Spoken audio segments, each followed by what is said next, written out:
Bueno, pues entonces estamos aquí con el Evangelio de San Mateo. Entonces vemos que empieza con la genealogía de Jesús. Empieza con Abraham. Abraham engendró a Isaac. Esta genealogía más o menos está dividida en tres partes, ¿no? Entonces la primera empieza con Abraham engendró a Isaac. Después la segunda, Jesé engendró al rey David. David engendró de la mujer de Urías a Salomón. Y luego va siguiendo hasta que al final dice que Jacob engendró a José, el esposo de María, de la que nació Jesús, llamado Cristo. Bueno, esta genealogía tiene, pues eso, tiene el sentido de hacernos conocer que Jesús realmente pertenece a la familia de Abraham, que pertenece a la familia de David, que realmente pues pertenece al pueblo judío, que es judío, ¿no? Que es israelita, que tiene como padre a Abraham, que tiene como padre a David. Lógicamente se entiende que se entiende como Jesús como hombre, ¿no? No Jesús como Dios, porque Jesús como Dios pues es eterno, ¿no? Solamente que Dios, al quererse hacerse hombre, pues hizo que al quererse hacerse hombre, pues que quisiera una mujer, ¿no? Para poder, a través de esa mujer, llegar a tener la naturaleza humana, para llegar a través de esa mujer, llegar a ser verdaderamente hombre. Bueno, aparte de eso, una cosa interesante que a mí me gustaría llamar la atención aquí, ¿no? Que a lo mejor pues leemos las cosas muchas veces, pero no nos damos cuenta. De hecho, yo tampoco me di cuenta. Esto ha sido otro padre que un día hablando con él, pues dice, pues mira, pues no sé si te habrás dado cuenta, te habrás fijado, pero mira, Jesús, en la genealogía de Jesús, Jesús procede, ¿de dónde procede? Entonces aquí en esta genealogía vemos que dice que Jesé engendró al rey David, y David engendró de la mujer de Urías, engendró de la que fue mujer de Urías a Salomón. Aquí hay algo que hay que tener en cuenta. De la que fue mujer de Urías.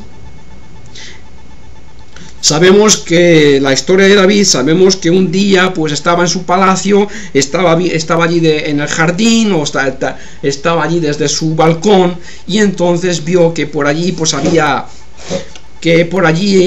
no sé, allí desde el balcón se podía ver, pues no sé, una casa, y allí en esa casa pues vio a una mujer. Entonces David preguntó a los suyos quién era esa mujer. Entonces le dijeron, pues mira, esta mujer es la mujer de uno de tus oficiales, de los que en este momento precisamente están en combate, y uno de los que está llevando está a la cabeza de uno de los batallones, ¿no? Entonces David, al ver a esta mujer, la deseó y la llamó y tuvo con ellas relaciones, de las cuales nació un hijo. Y entonces pues luego Jesús, al final David cogió y mató al esposo de esta mujer, que se llamaba Urías. Entonces, una de las cosas, a mí me gusta decir que la Biblia es maravillosa, es muy bonita, es muy realista, porque Dios no trata de tapar nada. Las cosas son como son. La Biblia es la historia de Israel, y la historia de Israel. Y Israel pues es un pueblo escogido, pues es un pueblo. Existe un pueblo, y ese pueblo está constituido por hombres, y esos hombres no son diferentes que los demás, son como los demás, son hombres, ¿no?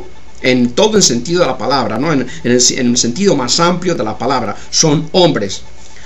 Y entonces pues aquí en la historia de este pueblo de Israel, pues vemos de todo. Vemos cosas buenas y vemos cosas malas, vemos cosas bonitas y vemos cosas no tan bonitas y algunas veces cosas muy feas, pero de hecho Dios ha permitido que todo esté aquí en la Biblia para que veamos que esto es lo que el pan nuestro de cada día, lo que hay, lo que existe en el mundo. En el mundo existe de todo, ¿no?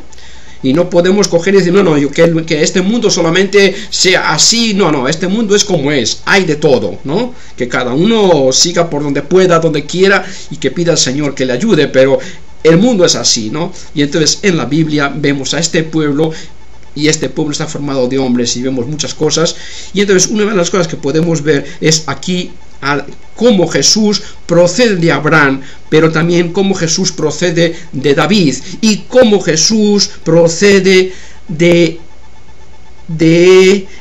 esta mujer de Urías, ¿no? David primero deseó a esta mujer, después la llamó, después tuvo relaciones, surgió un hijo, pero Dios castigó a este hijo e hizo que este hijo muriera, porque esta unión había sido una unión adúltera.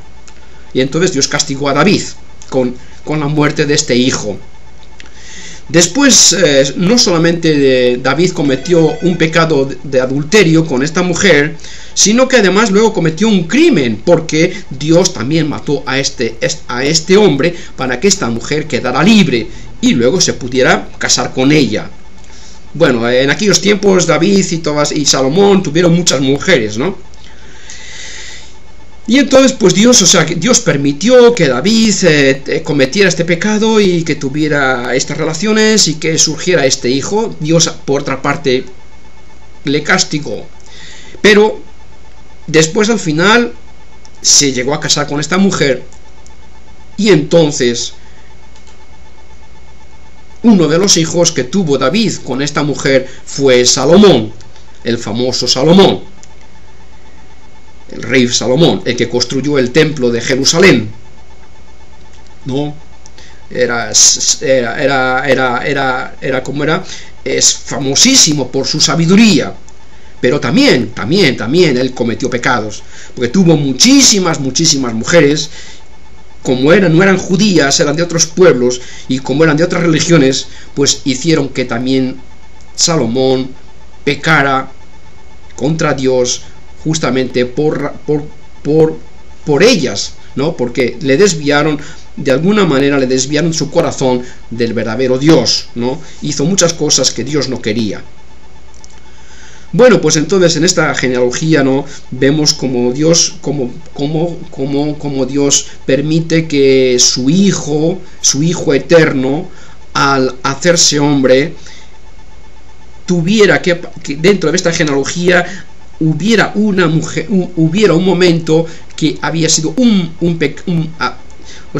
hubiera un pecado aquí, O sea, que Dios permitió que David se cometiera este pecado y que se llegara a casar con esta mujer teniendo esta historia, pero Dios no tuvo miedo a este pecado de David, no tuvo miedo a esta mujer, e hizo que después que esta mujer se hiciera libre y se casara con David, tuvieran un hijo, y después que de este hijo de Salomón llegara a nacer Jesús, el Hijo de Dios, su único Hijo y nuestro único Señor y Salvador. O sea que de esta genealogía, en este momento, es lo que me gustaría y lo que de hecho he compartido con vosotros. Así que esto también nos ayude, para que nos ayude a gustar, a gozar de leer la Biblia, porque realmente es muy bonita y es muy realista, es muy realista. Ok, bueno.